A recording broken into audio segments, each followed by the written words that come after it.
জয় জগন্নাথ। যশোরে সুন্দর ও শান্তিপূর্ণভাবে অনুষ্ঠিত হয়ে গেল ভগবান জগন্নাথের রথযাত্রা। যশোরের সব থেকে বড় রথযাত্রা নিয়ে বের হয় যশোর ইস্কন এবং সুবল সাহার বাড়ি থেকে। তবে আপনারা যদি যশোরের সব রথ একই সাথে দেখতে চান তাহলে আপনাদের চলে আসতে হবে যশোর বেজপাড়াতে, কারণ বেজপাড়ায় সব রথ আসে। প্রথমত বেজপাড়া পূজার মাঠের রথ, যে রথ দুপুর নাগাদ বের করা হয় এবং সারা এলাকা ঘুরিয়ে দেন আবার পুজোর মাঠে নিয়ে আসা হয় এবং এই পুজোর মাঠেই আপনারা এই রথ টানতে পারবেন, কারণ সারা এলাকা ঘুরিয়ে পুজোর মাঠেই রাখা হয় এবং পুজোর মাঠেই সবাই রথ টেনে থাকে। দেখুন জাস্ট তো মানুষ সবাই রথ টানতে এসেছেন এবং জগন্নাথ দেবের দর্শন করতে এসেছেন।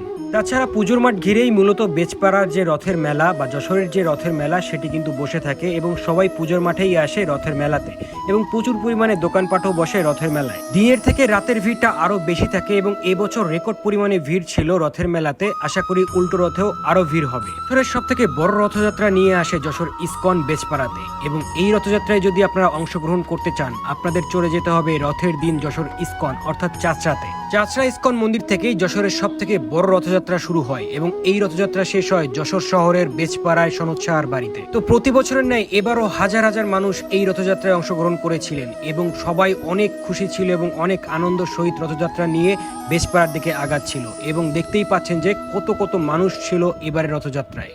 আপনারা যারা এই রথযাত্রা মিস করেছেন আমি আপনাদের সাজেস্ট করব আপনারা উল্টো রথযাত্রায় অর্থাৎ শুক্রবারে আপনারা অংশগ্রহণ করুন এবং এই রথযাত্রা পরিপূর্ণ করুন। বেজপাড়াতে আরো অনেক রথ আসে যেগুলো আপনারা দেখতে পারবেন যদি বেজপাড়ায় আসেন তাহলেই। এছাড়া বেজপাড়ায় যে পরিমাণে মেলা হয় এই মেলাগুলো আপনারা উপভোগ করতে পারবেন, সাথে থাকবে প্রসাদ। পূজার মাঠ সহ বিভিন্ন মন্দিরে আপনাদের জন্য প্রসাদের ব্যবস্থা করা হয় এবং সেই প্রসাদ আপনারা গ্রহণ করবেন।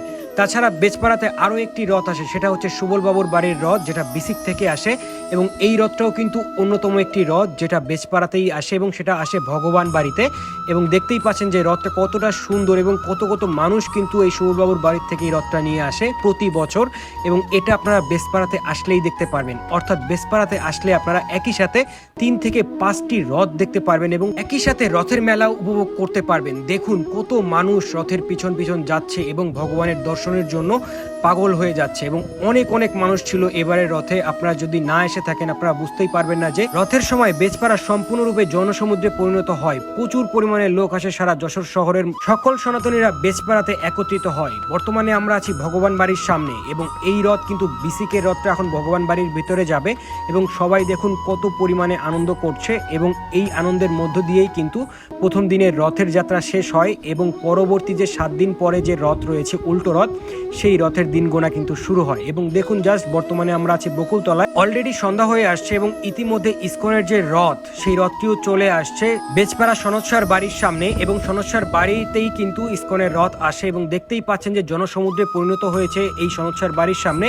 তিল পরিমাণ জায়গা ছিল না এবং ভগবান জগন্নাথ দেবকে নামানো হচ্ছে, মন্দিরে নেওয়া হচ্ছে। দেখতেই পাচ্ছেন হাজার মানুষ জগন্নাথ দেবের দর্শনের জন্য দাঁড়িয়ে আছেন, তার আশীর্বাদ লাভের আশায় দাঁড়িয়ে আছেন এবং প্রসাদের আশায়ও দাঁড়িয়ে আছেন। প্রচুর পরিমাণে লোক দেখতেই পাচ্ছেন এবং সবাই কিন্তু লাইনে আছেন জগন্নাথ দেবের দর্শনের জন্য এবং এখানে দেখতে পাচ্ছেন যে জগন্নাথ দেবকে সবাই দর্শন করছে এবং এখান থেকে প্রসাদও গ্রহণ করবেন, আপনারা প্রসাদ দিচ্ছে।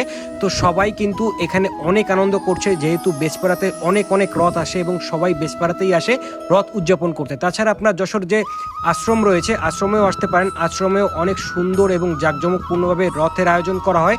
আমার কাছে একটাই কমতি লেগেছে, সেটা হচ্ছে লাইটের স্বল্পতা। লাইটটা একটু বেশি থাকলে আরো ভালো লাগতো। অনেক অনেক লোকের সমাগম ঘটে আশ্রমে। ভালো থাকবেন সবাই, ব্লগটি ভালো লাগলে শেয়ার করে দিবেন। জয় জগন্নাথ।